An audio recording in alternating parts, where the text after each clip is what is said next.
안녕하세요. 가치남입니다. 12월 22일 화요일 국내 증시가 마감되었습니다. 오늘 전반적으로 외국인과 기관의 오후장 되면서 매도세가 강해졌기 때문에 코스피와 코스닥 하락폭이 상당히 컸다고 말씀을 드리고요.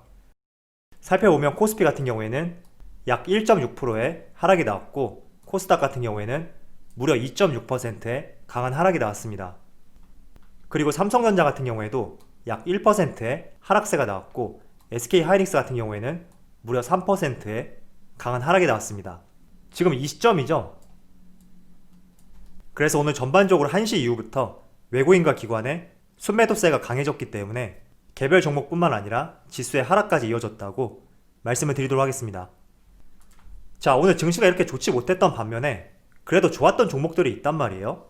대표적으로 삼성물산 오늘 약 4%의 강한 상승이 나왔고, 또 캠트로닉스 무려 17%의 강한 상승이 나왔습니다. 제가 삼성물산과 캠트로닉스 이 두 종목과 관련된 업황에 대해서 뒤에 가서 조금 말씀을 드려볼게요. 자, 그럼 먼저 수급을 한번 살펴보겠습니다. 자, 코스피의 수급을 살펴보면 오늘 외국인과 기관의 양매도가 있었고 개인 나홀로 순매수를 보여주면서 오늘 하락세로 마감이 되었다고 말씀을 드리고요. 코스닥도 마찬가지였죠. 그동안 강한 상승세를 보여주었던 코스닥 지수도 오늘 외국인과 기관의 강한 매도세가 나오면서 오랜만에 하락으로 마감되었다고 볼 수가 있습니다. 자, 삼성전자 같은 경우에도 코스피하고 비슷한 흐름이 나왔죠. 외국인하고 기관의 순매도세가 있었기 때문에 오늘 하락세로 마감이 되었습니다. 자, 그런데 SK하이닉스 같은 경우에는 오늘 외국인의 순매수가 들어왔거든요. 그런데 종가를 살펴보면 약 3% 이상의 큰 하락이 나왔죠. 이어서 삼성물산, 오늘 삼성물산의 거래량이 상당히 많이 늘어났고 또 기관과 외국인의 매수에도 크게 들어왔다는 것을 확인할 수가 있죠. 연기금에서 꾸준히 들어오고 있고 금융투자 쪽에서도 꾸준하게 들어오고 있는 것을 확인할 수가 있습니다. 자, 그럼 바로 주체별 매매 동향에 대해서 살펴보도록 하겠습니다. 12월 22일 외국인이 가장 많이 매수한 종목은 삼성물산, 네이버, 카카오, DB하이텍, 현대차 이렇게 5종목을 순매수 상위종으로 올렸습니다. 이어서 기관을 살펴보면 카카오, 삼성물산, 네이버, 하나솔루션, 삼성생명 이렇게 5종목을 순매수 상위종으로 올렸습니다. 카카오하고 삼성물산, 네이버 이렇게 3종목은 외국인하고 겹치는 종목이죠. 그리고 삼성물산하고 삼성생명 제가 2종목을 엮어서 뒤에서 말씀을 드릴게요. 자, 마지막으로 개인을 살펴보면 삼성전자, 프리시전바이오, 셀트리온 헬스케어, LG화학, 삼성전자 우선주 이렇게 5종목을 순매수 상위종으로 올렸습니다. 프리시전바이오 오늘 신규 상장 종목이고 상한가를 갔죠. 자, 드디어 오늘 종가를 기준으로 이재용 삼성전자 부회장의 상속세 규모가 결정이 됩니다. 지난 10월 25일이죠. 그 당시에 이건희 회장이 사망을 하였기 때문에 사망 당일을 기준으로 플러스 마이너스 2개월 동안의 주식 가격을 통해서 상속세가 결정이 되기 때문에 오늘이 그 마지막 날이라고 말씀을 드릴 수가 있습니다. 자, 그런데 지금 기사를 보시면 상속세만 무려 11조 원에 달할 것이다 이렇게 발표가 되었습니다. 물론 11조보다 더 많이 나올 것이다 이런 전망이 지배적입니다. 자, 그런데 정확하게 2달 전이죠. 이때 당시만 하더라도 상속세는 10조 원이 넘을 것이다 이런 전망이 있었습니다. 무려 2달 사이에 상속세만 약 1조 원 이상이 증가를 하였죠. 가장 큰 이유는 2달 전만 하더라도 삼성전자의 주가가 58,000원에서 6만원 사이를 지키고 있었는데 현재는 7만원이 훌쩍 넘은 상황이기 때문에 당연히 상속세는 증가할 수밖에 없고, 또 이건희 회장의 주식 재산이 18조 원으로 책정이 되었었는데 현재는 22조 원을 훌쩍 넘어서는 그런 평가액을 보여주고 있습니다. 이 때문에 2달 전보다 상속세가 무려 1조 원 이상 증가를 했기 때문에 우리가 현 시점에서 지난 과거보다 더욱더 확대된 배당 정책에 대해서 한번 기대를 해볼 수 있다고 저는 생각하고 있습니다. 또 이런 부분 때문에 오늘 삼성전자는 그동안 강한 상승이 나왔기 때문에 조금은 쉬어가고 있지만 삼성생명과 삼성물산 주가의 흐름이 상당히 좋다는 것을 확인할 수가 있습니다. 잠깐 차트를 볼게요. 자, 전반적으로 오늘 지수가 그렇게 좋은 것은 아닌데 삼성생명 현재 5% 이상의 강한 상승이 나오고 있고, 얼핏 보더라도 이건희 회장이 사망 당일로부터 주가가 지속적으로 상승하고 있다 이 점을 확인할 수가 있습니다. 자, 그리고 삼성물산 지금 삼성물산도 생명 주식과 마찬가지로 주가의 흐름이 상당히 비슷하죠. 오늘만 현재 5.5%의 강한 상승이 나오고 있고, 이건 회장의 사망 당일로부터 주가는 지속적으로 상승이 나오고 있다. 이 점을 확인할 수가 있습니다. 자, 그런데 삼성물산 같은 경우에는 한 가지 또 제기되는 가능성이 있거든요. 지금 상속세가 너무 크다 보니까 이 상속세를 이재용 부회장이 다 떠안는 것이 아니라 삼성물산에게 증여를 해서 상속세를 회사가 부담하는 것에 대해서도 가능성으로 제기가 되고 있습니다.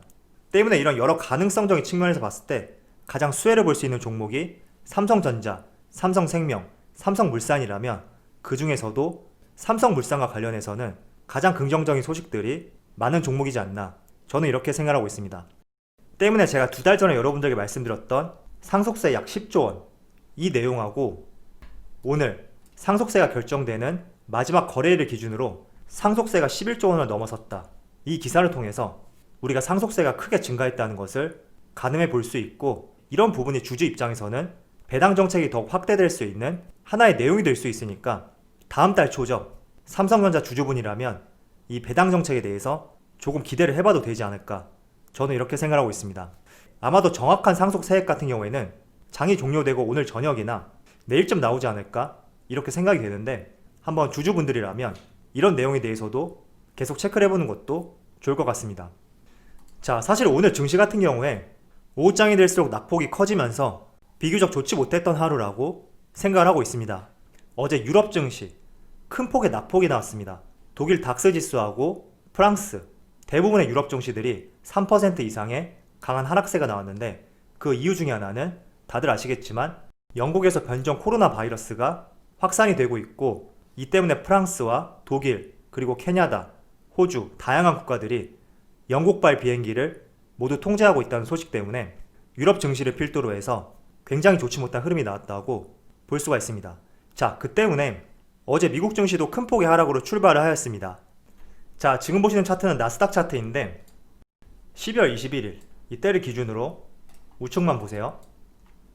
자, 장중한 때 약 1.8%까지 강한 하락세가 나왔던 나스닥 증시가 물론 0.1%로 마이너스로 마감이 되었지만 그래도 전반적으로 상승 흐름과 함께 마무리가 되었습니다. 때문에 자칫 국내 증시에도 굉장히 악재로 작용될 수 있었던 이런 부분들이 조금은 유럽 증시와 다르게 국내 증시에는 충격이 덜했다고 생각이 되는데, 어제 나스닥 지수 조금은 반등을 보였던 이유 중에 하나는 저는 애플발 이슈라고 생각을 하고 있거든요.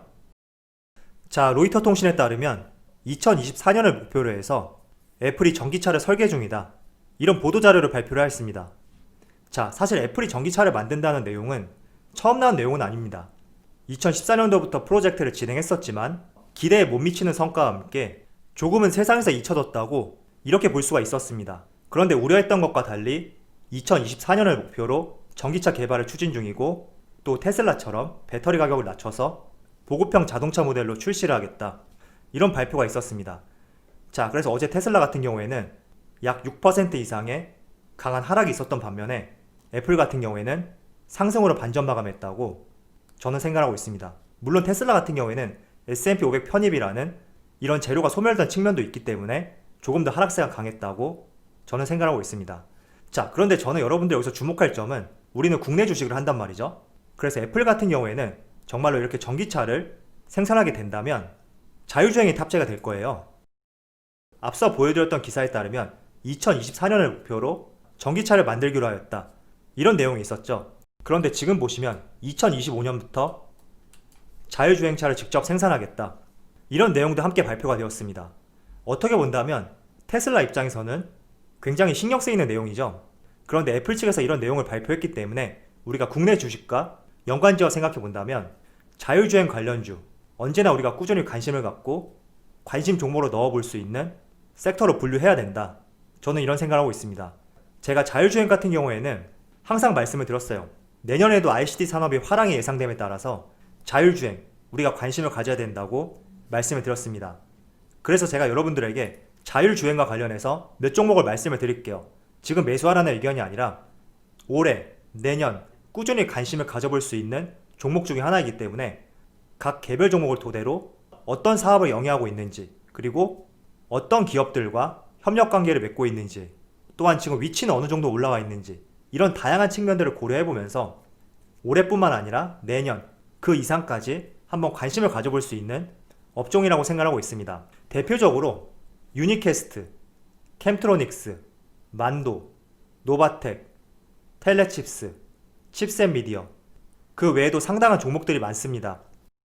그래서 오늘 시장이 좋지 못한 상황에서 자율주행 관련주, 애플바이 이슈로 인해서 그래도 나름 선방하고 있다는 것을 알 수가 있거든요. 지금 보시는 종목은 만도라는 종목이에요. 윗꼬리를 조금 많이 달긴 했지만 그래도 3% 이상의 양호한 흐름이 나오고 있고, 이어서 캠트로닉스, 이 종목은 무려 17%가 넘는 강한 상승을 보이고 있습니다.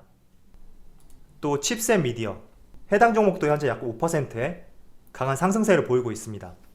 조금 전에도 말씀드렸듯이 제가 이런 종목에 대해서 매수 의견을 드리는 것이 아니라 자율주행과 관련된 이슈 같은 경우에는 올해뿐만 아니라 내년, 내후년 해가 지날수록 더욱 이슈화될 것이고 더 시장에서 화제되는 소식들이 많아질 수밖에 없어요.